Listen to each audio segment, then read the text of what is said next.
اور کس طرح اپنے گناہوں کا ذکر کر سکتا ہوں؟ یہ تو در حقیقت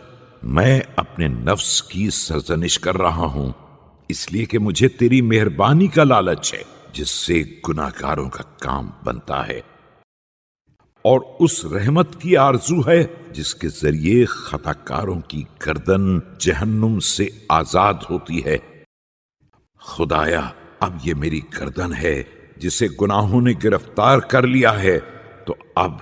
محمد و آل محمد پر رحمت نازل فرما،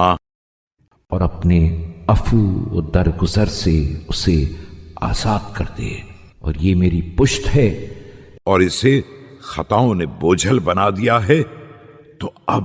محمد و آل محمد پر رحمت نازل فرما اور اسے اپنے کرم سے ہلکا بنا دے۔ خدایا، اگر میں تیری بارگاہ میں اس قدر بھی گریہ کروں کہ میری پلکیں جھڑ جائیں، اور اس قدر بھی فریاد کروں کہ آواز بند ہو جائے، اور اس قدر کھڑا رہوں کہ پیروں پر ورم آ جائے، اور اس قدر رکوع کروں کہ ریڑھ کی ہڈیاں اکھڑ جائیں، اور اس قدر سجدے کروں کہ آنکھیں اندر کی طرف دھس جائیں، اور زندگی بھر خاک پھانکتا رہوں اور آخر حیات تک گدلا پانی پیتا رہوں، اور اس درمیان اس قدر تیرا ذکر کروں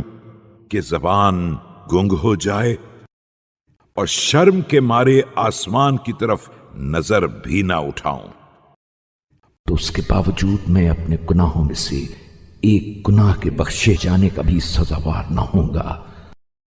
اور اگر تو طلب مغفرت کے وقت بخش دیتا ہے یا مستحق معافی سمجھ کر معاف کر دیتا ہے